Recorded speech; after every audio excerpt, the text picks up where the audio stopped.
Hello everyone and welcome back to my Bold and Beautiful 29 YouTube channel. I hope you guys are having a wonderful day. Before we start, please hit the subscribe button and give this video a thumbs up. Luna pulls a gun on Will. Nick breaks the engagement news to Brooke. At Forrester Creations, Nick is still with Brooke. The Golden is reeling over the engagement news. Taylor was hopeless enough to propose, Brooke mutters. The seaman insists the engagement is real.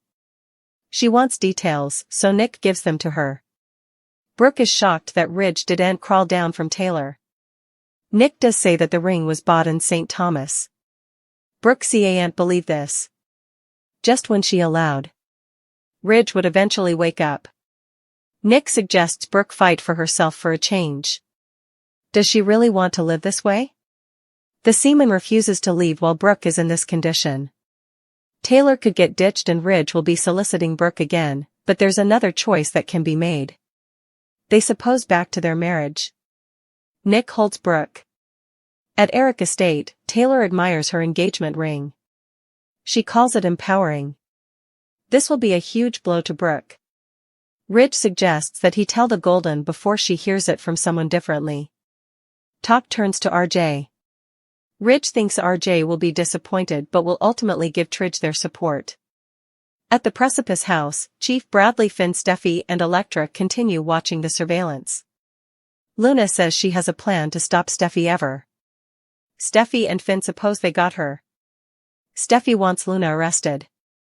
Baker, California ain't until they've more. The deputy chief is right, but Luna pointing the gun at Will should be enough. Where are the bobbies? Luna is done talking about Steffi.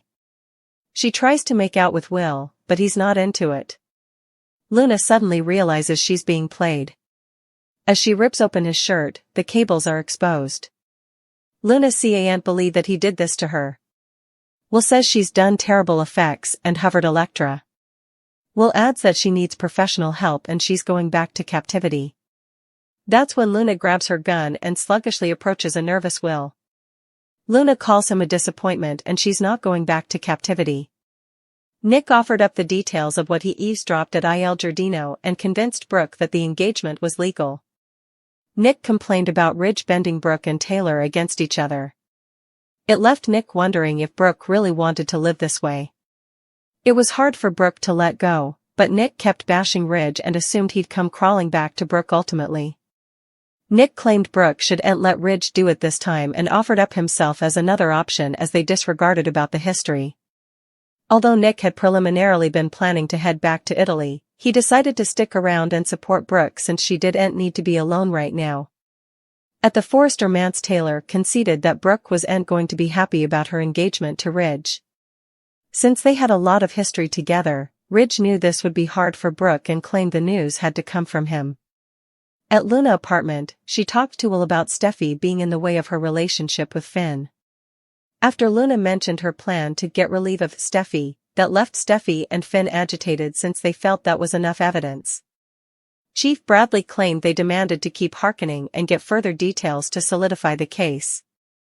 Luna realized Will was acting off and felt that if he really wanted her, they'd be naked by now. Since Will was asking so numerous questions and curious about Steffi, she demanded to know why he was really there. Will tried to regain the plan and move Luna that his interest in her was real, but effects snappily fell piecemeal. Luna popped open Will's shirt and exposed the line, so she fumed over him setting her up. Will claimed this was over and that Luna was going down since the bobbies were hearkening, but she had other plans and pulled the gun out of the hole. That left Will scrabbling to calm Luna down, but she made it clear that she'd do anything to avoid going back to captivity. At the Precipice House, Baker ordered Will's backup to go help him incontinently. Steffi, Finn and Elektra were all alarmed for Will after witnessing Luna coming deranged on the videotape feed. Luna and Will's sweepstakes will come with some marvels and shakeups. Will having to suppose presto when Luna learns exactly what's really going on. Luna aloud. Her dreams were eventually coming true. Showstopper Will was in her apartment, telling her everything she's been wanting to hear. Someone wants her and sees how awful she truly is. She has been wanting Will for months, but aloud. He'd no way leave Elektra, but now then he is, and it's all she could have asked for. Until she learns the verity. Luna figures out what Will is really over to before they get the substantiation they need that she's after Steffi. Does she discover the line on Will when she gets too close, or does she see the camo camera that he left on her vanity? Elektra, Steffi, and Finn come terrified when they see what's passing and are determined to get Will out of this terrible situation. Will it be too late, or can Will deliver his own tone? It's a wake-up call for Brooke as Nick tells her everything that he heard at Il Giardino. Not only did Taylor propose to Ridge Forrester and Ridge said yes, he also told Taylor that he's madly in love with her and thinks that ring should have been on her cutlet for times. It's a lot for Brooke to take in because she was so sure that Ridge was her fortune and wanted to return to her. She allowed. All she had to do was stay it out. When Nick arrived in city, Brooke was induced that this was the motivation that Ridge demanded to realize he belonged with Brooke. Now, Nick is telling her she was dead wrong and a complete contrary has happened. Will this make Nick feel more charming, a man who loves her and only her?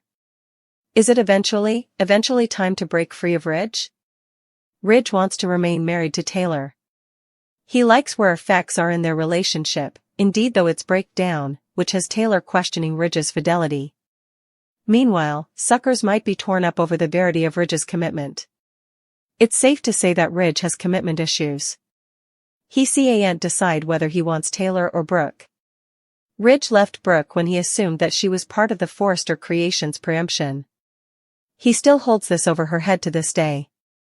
Brooke did everything in her power to prove that she didn't pull the hair over Ridge's eyes, but Ridge still has his dubieties. Because of this, he conformed with Taylor. He's remaining committed to her because he's broken her heart ahead. Ridge doesn't want to risk that, indeed if he has disaccorded passions for Brooke. It's clear that Ridge wants Brooke back. He acts cold and frosty when he's around her, but his recent conduct speaks else. Ridge's head nearly exploded when he saw Brooke and Nick together. He doesn't want her around him. But Ridge can't admit his passions to himself. There's still a part of him that loves Brooke. He thinks he's the only right man for her. But he set up himself stuck with Taylor.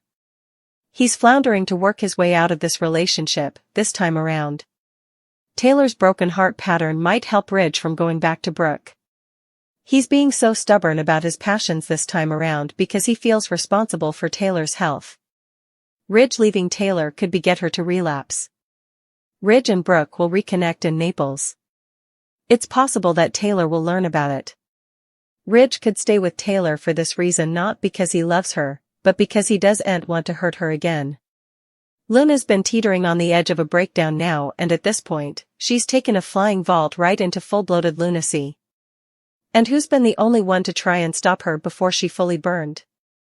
None other than her batty but severely honest grandma, Sheila Carter. Yes, the she-devil.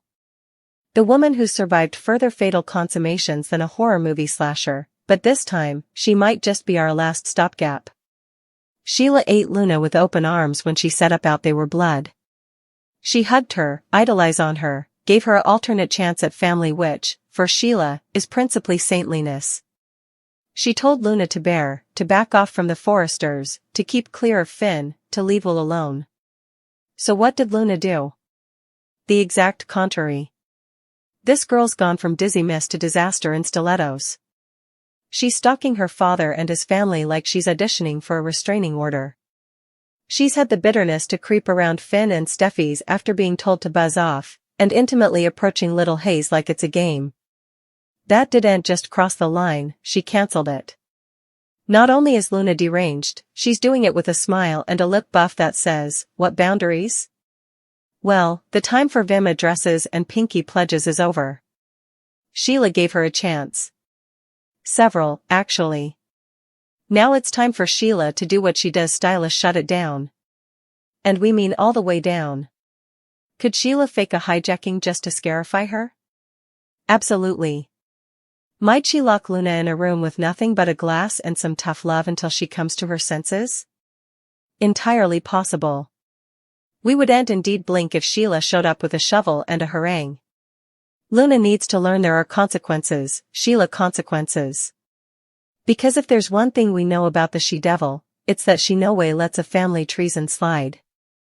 Especially not from some wide-eyed wannabe who allowed playing games with Steffi, Finn, and the kiddies was smart. So buckle up, Luna. Your crazy train just pulled into Sheila's station. And this Captain Mouthfuls